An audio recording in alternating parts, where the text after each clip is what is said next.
A paz do Senhor Jesus, meu irmão, minha irmã, que alegria poder estar aqui mais uma vez com vocês para mais uma escola bíblica dominical online da Igreja Evangélica Canaã. Nós seguimos a nossa lição falando sobre a supremacia das Escrituras, a inspirada, inerrante e infalível palavra de Deus. E o tema da lição de hoje, a lição de número 5, é como ler as Escrituras. É um pouco de exegese, um pouco de hermenêutica, mas nós vamos ver a respeito disso no decorrer da lição. Amém? Eu quero dirigir a Deus aqui uma palavra de oração, agradecendo pela sua vida, pela nossa igreja, pela vida dos nossos pastores, pastor Rogério Pardini, pastor Anderson Moraes, enfim. Vamos orar? E aí daremos sequência à nossa lição de hoje. Senhor Deus, em nome de Jesus, eu quero te agradecer por esta oportunidade mais que o Senhor me concede, nos concede de estarmos debruçados sobre a tua palavra. Que esta seja para a edificação das nossas vidas, minha e daqueles que estarão compartilhando destes momentos comigo. Pai, abençoa, Senhor, os nossos pastores, pastor Rogério Pardini, pastor Anderson Moraes, todo o ministério da Igreja Evangélica Canaã, a equipe de mídia que busca a todo tempo um trabalho de excelência para levar um conteúdo bíblico e de boa qualidade para o teu povo, aonde quer que este se encontre. Pai, certo da tua bênção, eu já te agradeço, em nome de Jesus. Amém e amém. Glória a Deus. Vamos lá? Como ler as Escrituras? O texto áureo para esta lição encontra-se em Atos dos Apóstolos, no capítulo de número 8 e o verso de número 30. Diz assim o texto: E, correndo Filipe, ouviu que lia o profeta Isaías e disse: Entendes tu o que leis? Atos capítulo 8, verso 30. Verdade prática. As técnicas de interpretação auxiliam na compreensão da Bíblia, mas não são infalíveis. Por isso, não podem ser colocadas acima da autoridade da palavra de Deus. Eu vou repetir. As técnicas de interpretação auxiliam na compreensão da Bíblia, mas não são infalíveis. Por isso, não podem ser colocadas acima da autoridade da Bíblia. Um princípio da hermenêutica, ou uma regra da hermenêutica, é que a Bíblia explica a Bíblia. Nós temos a hermenêutica, temos a exegese, que auxiliam na interpretação do texto. Porém, estas técnicas que são auxiliadas por comentários, por dicionários das línguas originais, que foram escritos textos bíblicos, tudo isso é importante para uma melhor compreensão do texto. Mas nenhum desses recursos está acima da palavra de Deus. Tá bom? Vamos dar sequência aqui, vamos à nossa leitura bíblica em classe. A leitura bíblica está no mesmo capítulo 8 de Atos e nós vamos ler do verso 26 ao verso 30 nesse momento. Se você puder, pegue a sua Bíblia, leia, pegue papel e caneta, faça suas anotações. Isso é muito importante e nos auxilia no estudo cotidiano, nos nossos momentos de devocional debruçado sobre a palavra, tá bom? Vamos lá, Atos capítulo 8, verso 26 a 30. Diz assim: E o anjo do Senhor falou a Filipe, dizendo: Levanta-te e vai para a banda do sul, ao caminho que desce de Jerusalém para Gaza, que está deserto. E levantou-se e foi.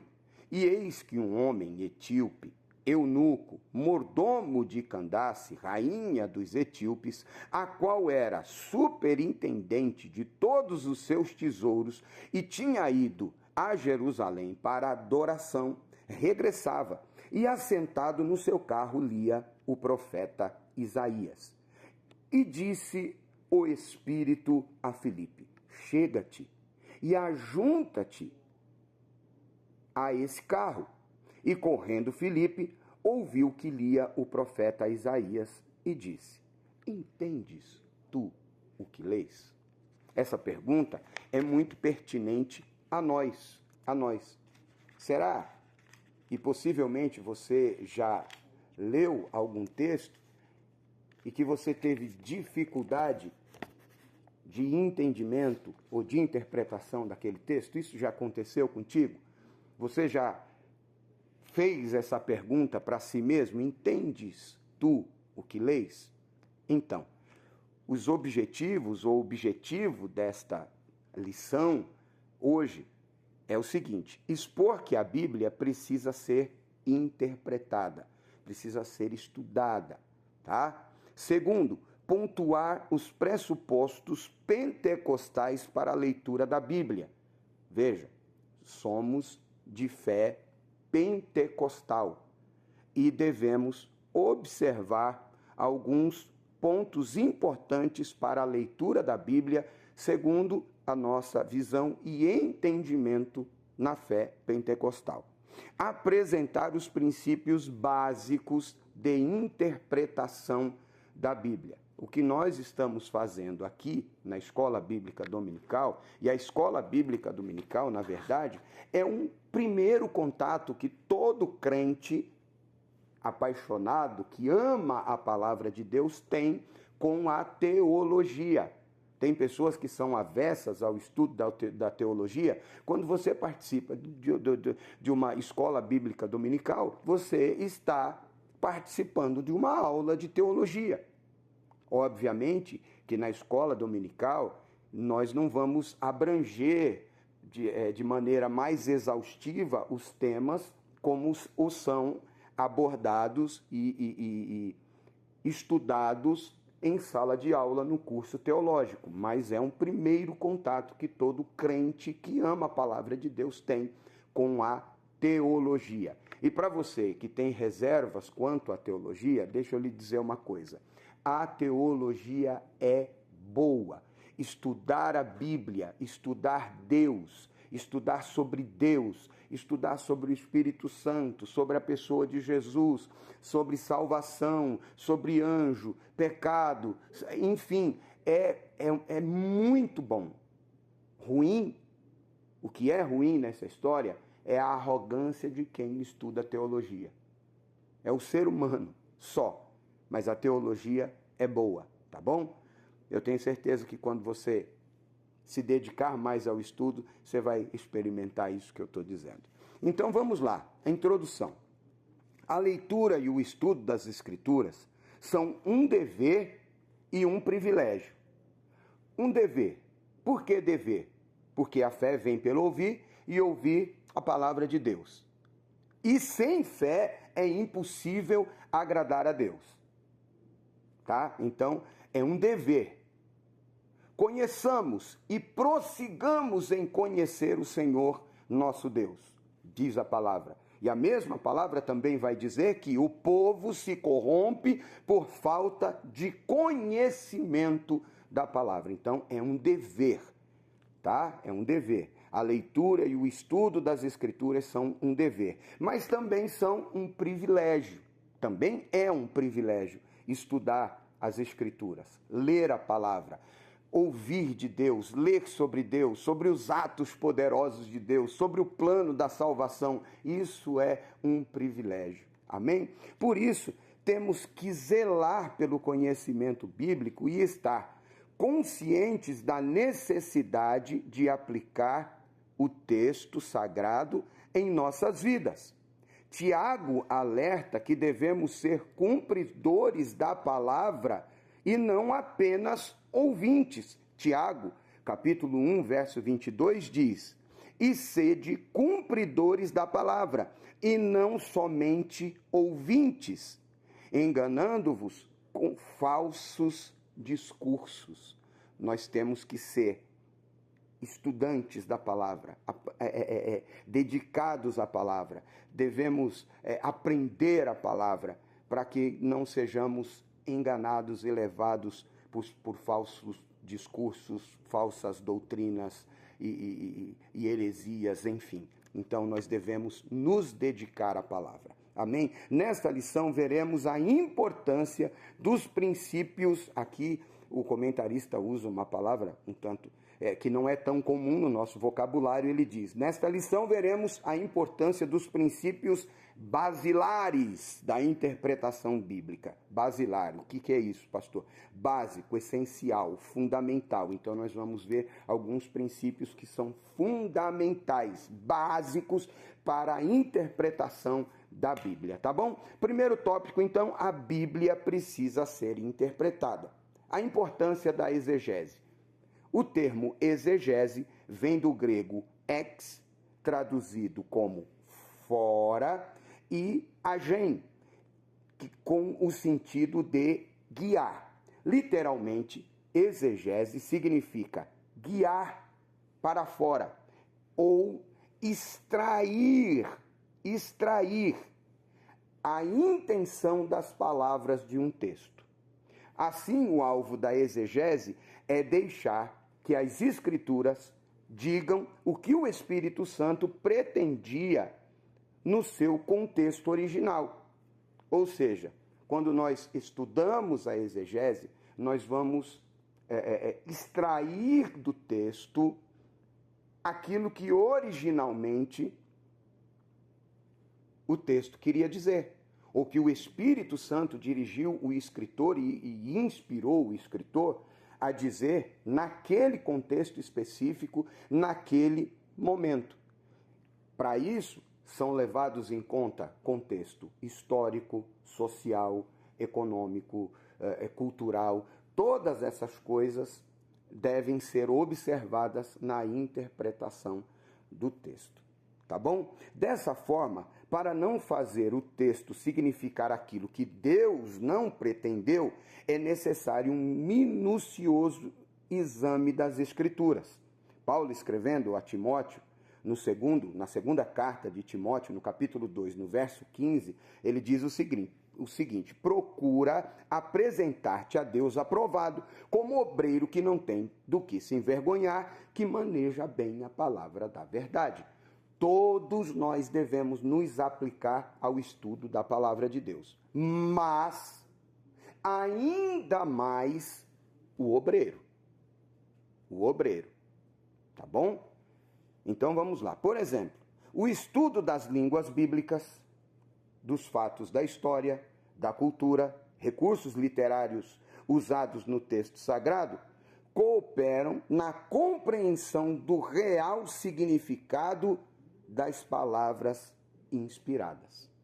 E aqui, me permita uma observação. A exegese busca extrair do texto o seu significado original, ou mais próximo dele, aquilo que o Espírito Santo inspirou o escritor naquele momento da história. Mas existe também a exegese.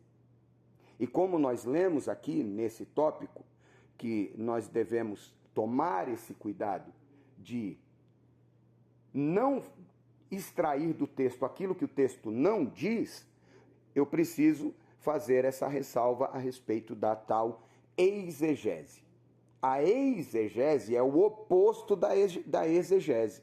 E acontece quando a interpretação do texto é feita exclusivamente baseada em teorias subjetivas, sem uma pesquisa ou análise do texto original mais aprofundado. A exegese acontece também quando eu quero inserir o meu ponto de vista ao significado do texto. É quando eu tento usar o texto fora do seu contexto para dar base para aquilo que eu quero, que eu acredito, que eu entendo, que eu percebo. Não. Isso é exegese, é o oposto.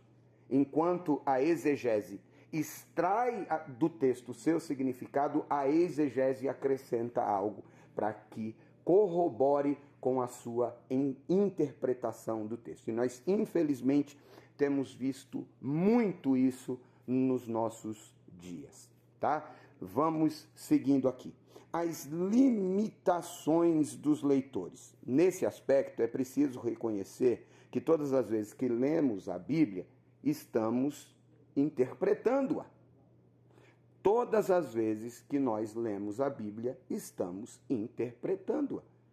Quem lê a Bíblia esperando extrair algo como ensino, como direção, como diretriz, como base para a sua vida. Então você, eu, estamos fazendo uma interpretação da Bíblia, tá bom?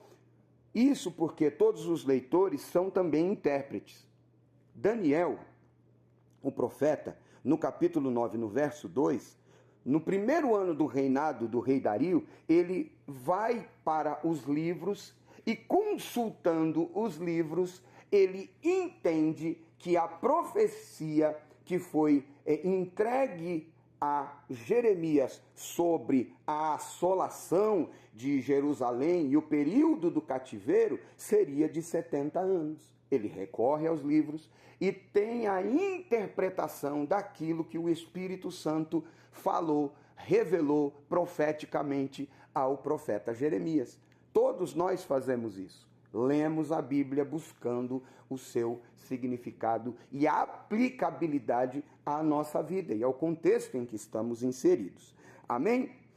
O problema dessa constatação reside nas ideias que trazemos conosco antes mesmo de começarmos a ler a Bíblia. Preconceitos, ideias pré-concebidas. A pessoa pega a Bíblia, toma a Bíblia para fazer uma leitura já com uma ideia na sua mente, no seu coração, e ela busca base ou dar base ao seu pensamento, tendo como base o texto bíblico. Isso é um erro, tá?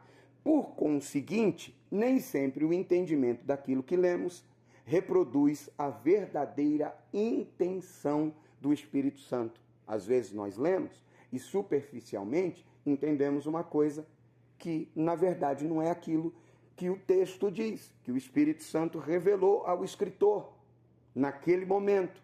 Então nós precisamos fazer um exame das Escrituras, comparar os textos, texto e contexto, para termos uma noção mais próxima daquilo que realmente o Espírito Santo está falando. Revelou através daquela palavra, através das Escrituras. Vamos ler 2 de Pedro, capítulo de número 3, verso 16. 2 Pedro 3,16. Falando disso, em todas as suas epístolas, entre as quais há pontos difíceis de entender, que os indoutos e inconstantes torcem e igualmente as outras escrituras para a sua própria perdição. Olha que isso já acontecia nos tempos apostólicos. Pessoas que se deparavam com textos difíceis de interpretar e que distorciam a interpretação real do texto. Alguns, vale a ressalva aqui, alguns, por falta de conhecimento, não intencionalmente, mas infelizmente existem pessoas que manipulam as Escrituras, a interpretação das Escrituras para os seus próprios interesses, os seus próprios conceitos, os seus pensamentos, enfim. Infelizmente, eu preciso aqui pontuar e dizer uma verdade. O povo é manipulável. O povo de Deus também é manipulável.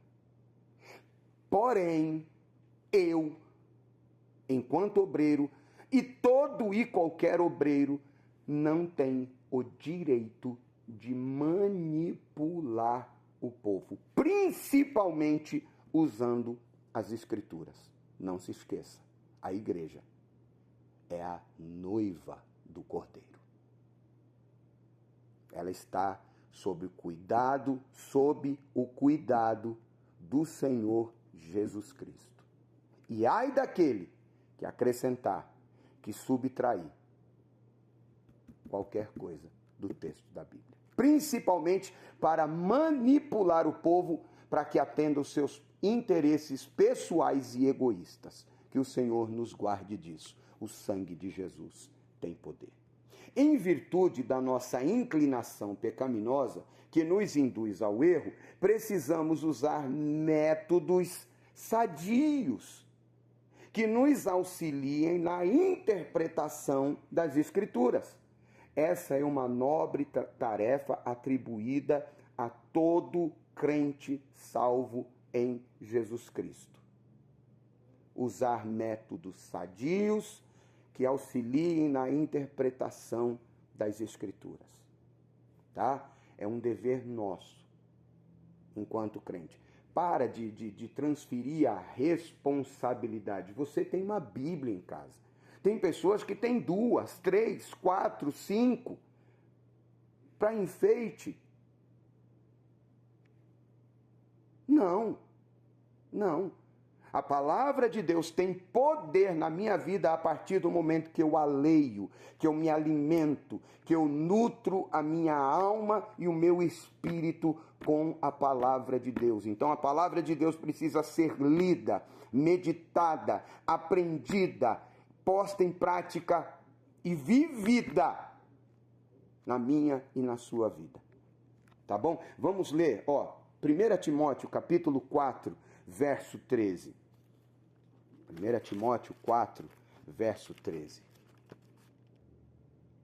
Persiste em ler, exortar e ensinar até que eu vá. Vou ler o 14. Não desprezes o dom de Deus que há em ti, o qual te foi dado por profecia, com imposição das mãos do presbítero. Mas persiste em ler, exortar e ensinar.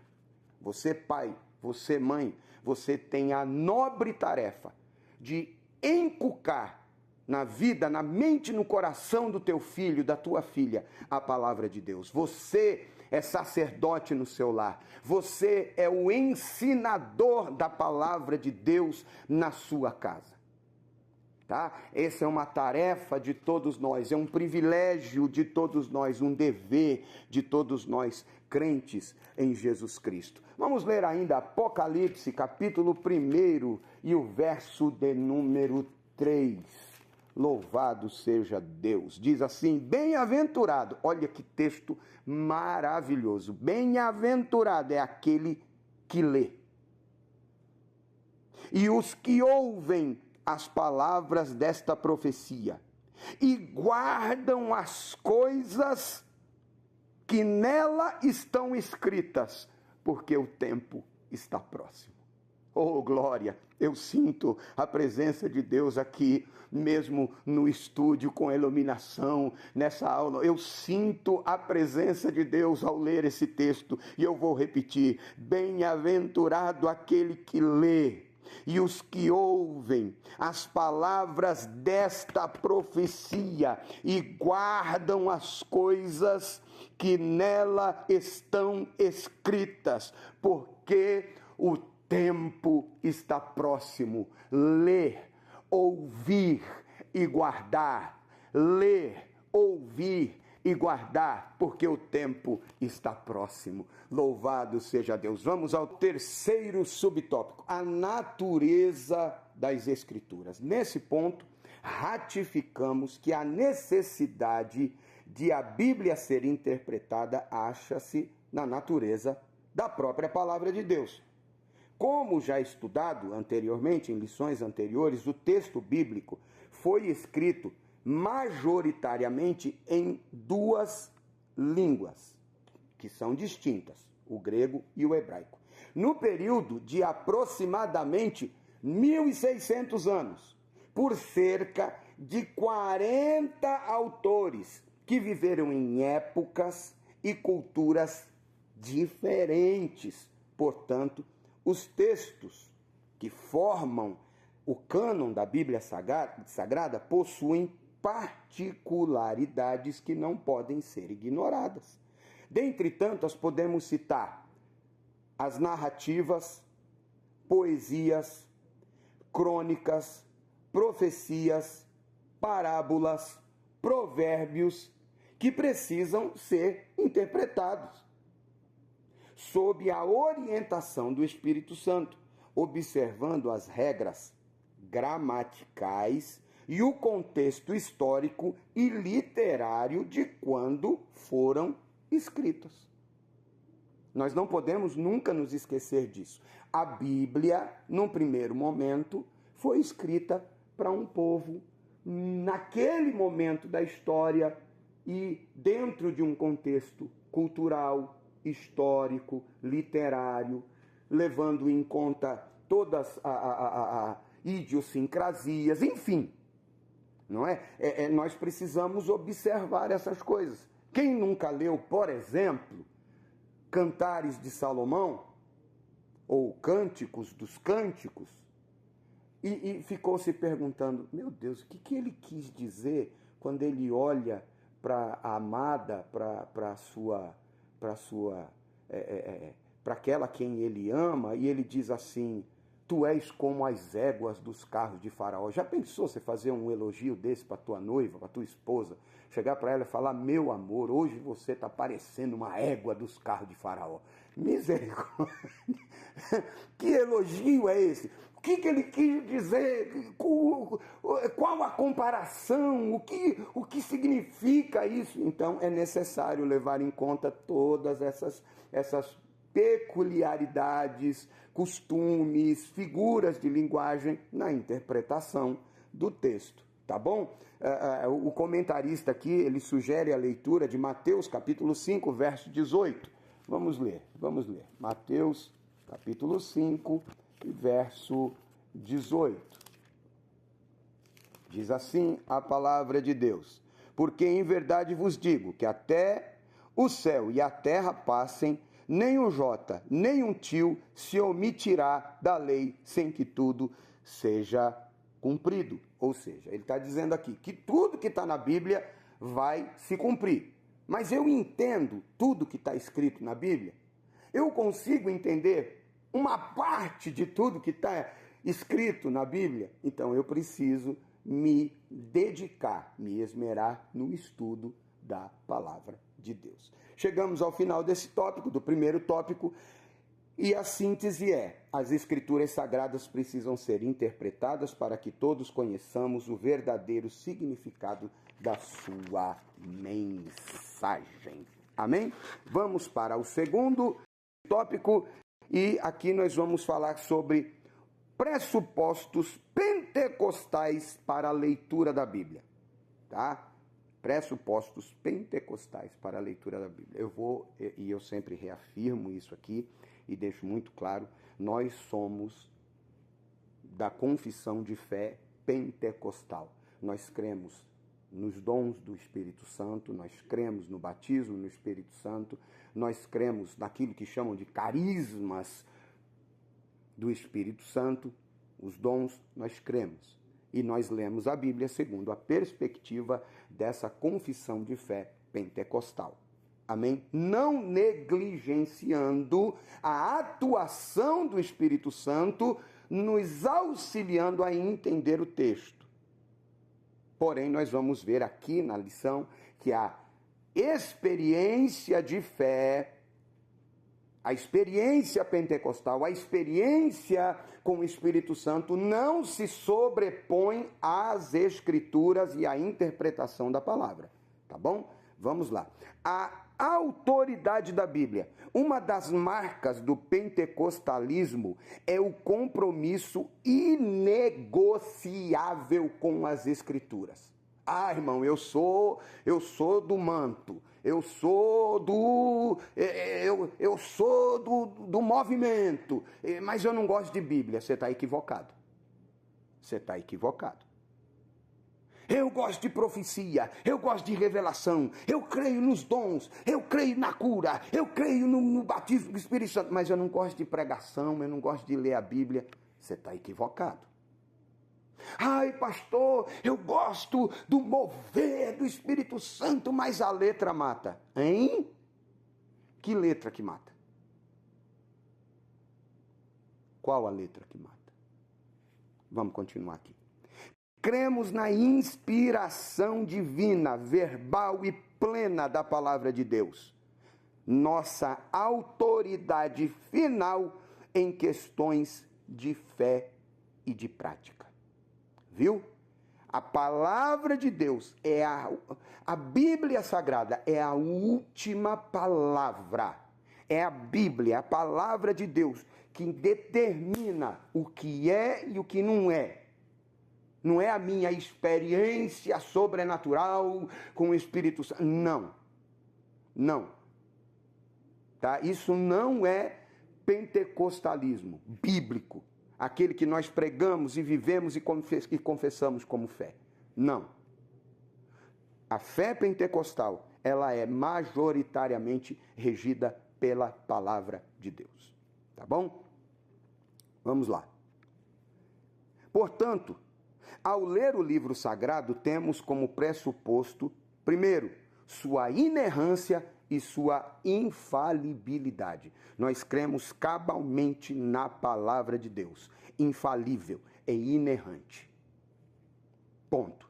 Inegociável. Tudo o que está escrito é verdadeiro e serve para o nosso ensino.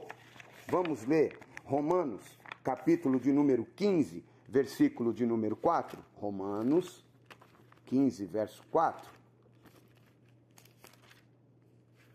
Diz assim: porque tudo que dantes foi escrito para nosso ensino, foi escrito para que, pela paciência e consolação das Escrituras, tenhamos esperança. Tá? Glória a Deus. Nessa compreensão, refutamos a relativização e a desobediência aos princípios bíblicos.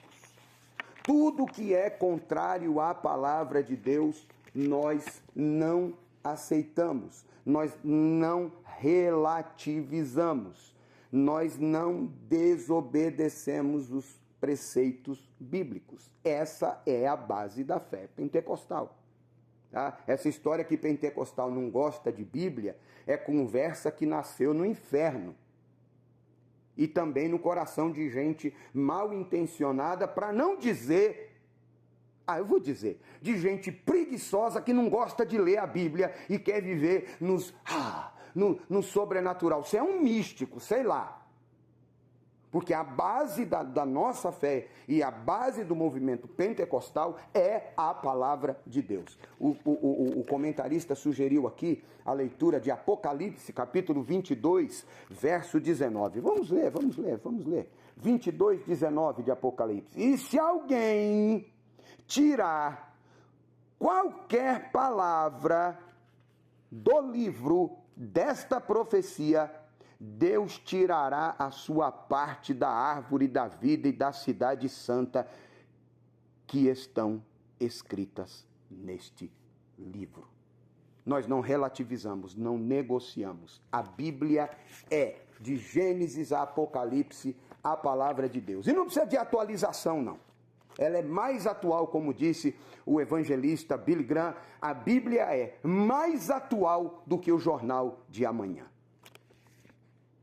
Continuamos. Acatamos suas doutrinas, reconhecemos a realidade do sobrenatural, a literalidade dos milagres e a atualidade do batismo no Espírito Santo e também cremos nos dons espirituais. Atos, capítulo 2, verso de número 39. Atos, capítulo 2, verso 39 diz: porque a promessa vos diz respeito a vós e a vossos filhos e a todos os que estão longe, e tantos quanto Deus nosso Senhor chamar. O que aconteceu em Atos dos Apóstolos, no capítulo de número 2, no dia de Pentecostes, é para nós, é para os nossos dias, para todos aqueles que o Senhor chamou à salvação. É nisso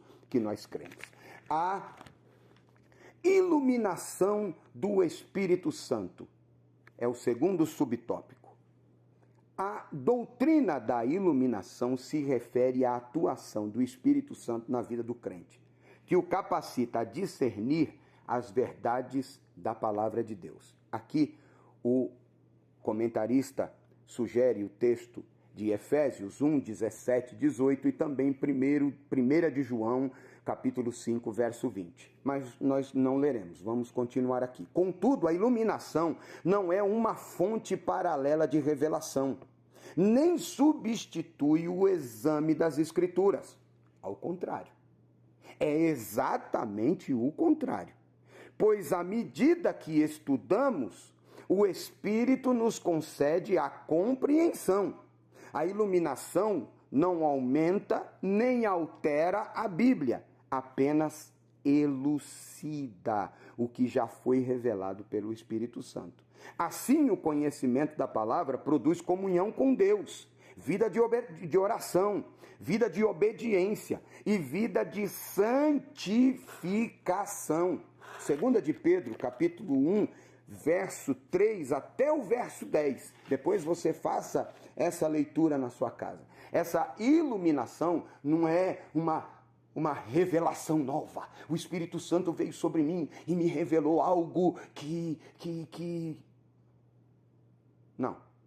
Ela traz essa atuação do Espírito Santo na vida daquele que se dedica a ler e estudar a Bíblia, vem apenas como luz para a compreensão daquilo que já está escrito, daquilo que já foi inspirado, daquilo que já foi dito e que o Espírito Santo quis dizer àquele povo, naquele momento da história, naquele contexto e a nós. Não é uma nova revelação extraordinária, porque, diga-se de passagem, todas as seitas heréticas que têm como base a Bíblia e distorcem a Bíblia, elas surgiram desta falsa iluminação, de uma revelação extraordinária que não foi compreendida por mais ninguém, e aí surge um decodificador desta revelação extraordinária, desta iluminação, e aí surgem as seitas e heresias. A busca por essas novidades, dessas coisas novas, é a mola que impulsiona as seitas e as heresias. Vamos continuar aqui. Terceiro subtópico: o valor da experiência. A experiência com o Espírito Santo, ela tem o seu valor no que diz respeito à leitura, estudo e revelação. Mas nós vamos ver aqui que não está acima da palavra, tá? O texto sagrado é útil para o ensino, repreensão e correção, a fim de tornar o salvo perfeito. 2 Timóteo, capítulo 3, verso 16 e 17. Nós já lemos o capítulo 3, verso 16, então nós não vamos fazer essa leitura. Mas leia aí na sua casa. O texto sagrado é útil para, primeiro, ensino, segundo, repreensão, terceiro, correção, quarto, a fim de tornar o salvo perfeito, mais parecido com o Cristo, com o Senhor. Essas declarações demonstram que a Bíblia deve ser aplicada ao nosso viver diário. As verdades bíblicas são confirmadas quando experimentadas pela Igreja do Senhor Jesus Cristo. O comentarista recomenda aqui a leitura de Marcos, capítulo 16, verso 20. Vamos ler.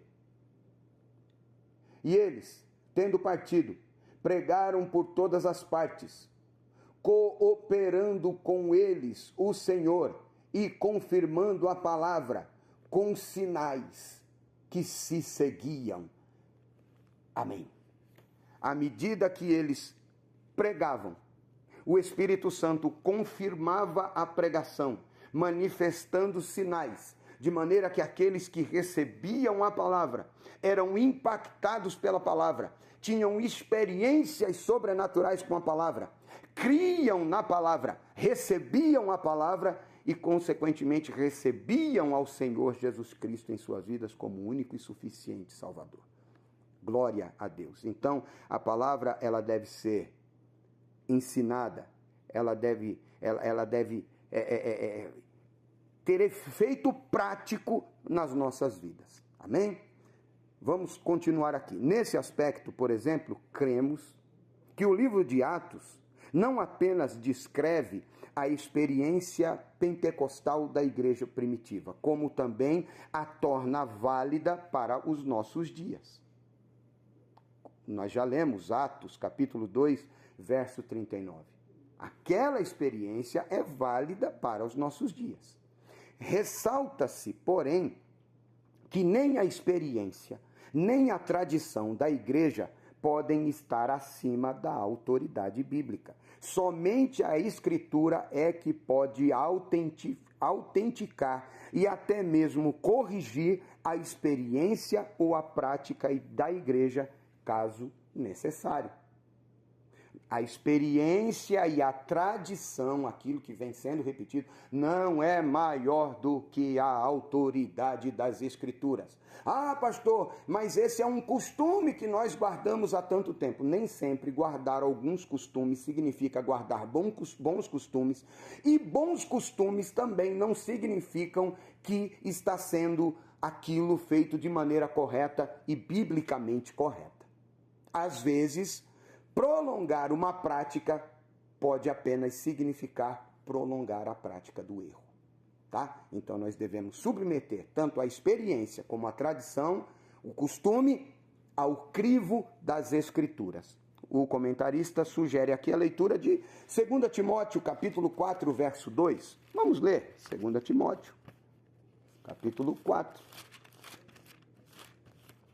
verso de número 2, que diz: que pregues a palavra, instes a tempo e fora de tempo, redarguas, repreendas, exorte com toda longanimidade e doutrina, que não são usos e costumes, doutrina bíblica, ensino bíblico, bases bíblicas.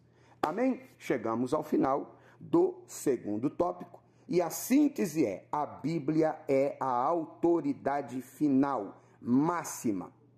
O Espírito Santo nos auxilia na sua compreensão e a experiência confirma as verdades bíblicas. A minha experiência deve confirmar aquilo que a Bíblia diz e não contrariar aquilo que a Bíblia diz. Porque se não se enquadrar na Bíblia... Bom, enfim. Terceiro tópico da nossa lição, já nos encaminhando para o final deste período nosso de Escola Bíblica Dominical Online da Igreja Evangélica Canaã. É longo, mas eu gosto desse nome, Escola Bíblica Dominical Online da Igreja Evangélica Canaã. Ó, glória! Mais um pouquinho, se repetir umas 3 vezes. Oh, glória! Regras básicas de interpretação. Primeiro, a Escritura é sua própria intérprete. A hermenêutica tem origem no termo grego hermenêuticos, que na teologia designa os princípios que regem a interpretação dos textos sagrados. Nós estamos falando de Bíblia. Existe a hermenêutica jurídica, enfim, mas nós estamos falando da hermenêutica bíblica. Lutero desenvolveu a máxima de que a Escritura tem que ser interpretada e entendida por si própria, ou seja, a Bíblia explica a Bíblia. O texto explica o texto. A Bíblia se entende com a Bíblia. Tá bom? Significa que devemos estudar a Bíblia seguindo o método pelo qual uma parte do texto auxilia na compreensão do outro texto. Amém? Aqui, me permita pontuar.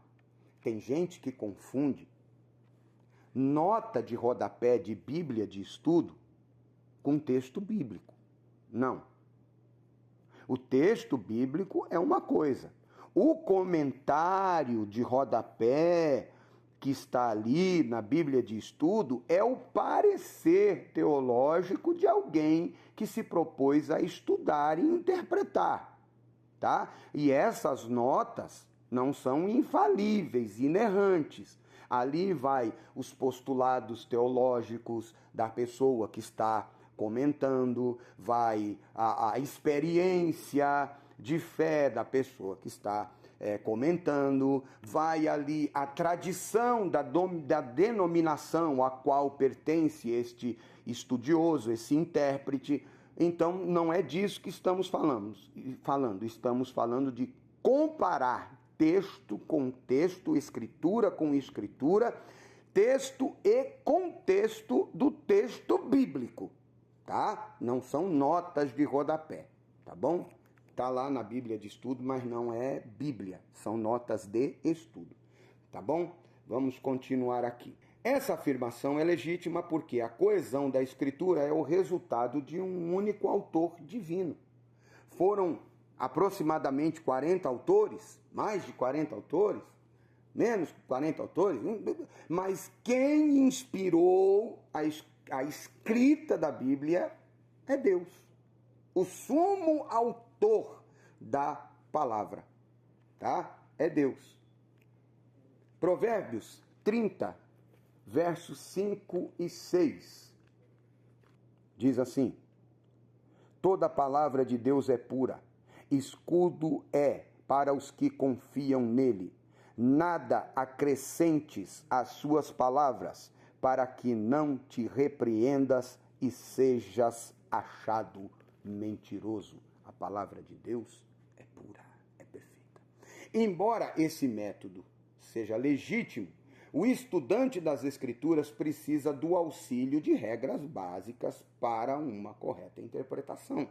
Daí a importância da escola dominical, do curso teológico, de você ter uma mentoria, né, de alguém que seja embasado na palavra, algo saudável, que respeite de fato a interpretação da Bíblia. Enfim, vamos lá. Dentre os princípios gramaticais, históricos, literários, enfatizamos que o texto bíblico tem sentido único e sempre que possível deve ser interpretado literalmente. O que o texto quis dizer de fato. Nesse aspecto é preciso tomar cuidado com as expressões de uso simbólico e alegórico. É preciso ter um cuidado. Daí, me permita pontuar aqui a necessidade de um estudo sobre a tipologia bíblica. Não é? É preciso entender as figuras de linguagem, símiles, enfim. Tá? Vamos aqui. Por exemplo, Cristo disse: tomai e comei, isto é o meu corpo. Mateus 26, 26. Quem não tem um contato com o texto bíblico, e fica imaginando os crentes assim meio canibal. Hein, Eri? Vocês não estão vendo, o Eri está por trás da câmera, o Naldo está aqui também. Parece uma coisa assim meio canibal. Hoje nós vamos para o culto da Santa Ceia. Fazer o quê? Comer a carne de Jesus e beber o sangue dele. Pô, meu Deus do céu, esses crentes são meio doidos. Esse negócio é meio canibal. A gente precisa tomar cuidado. Daí a necessidade, né? Aí vamos lá. Ó. Esse texto mostra que corpo aqui não está no sentido literal, mas figurado. Tá bom? Jesus Cristo é o pão vivo que desceu do céu. Mas ele era não, era uma pessoa, tá bom?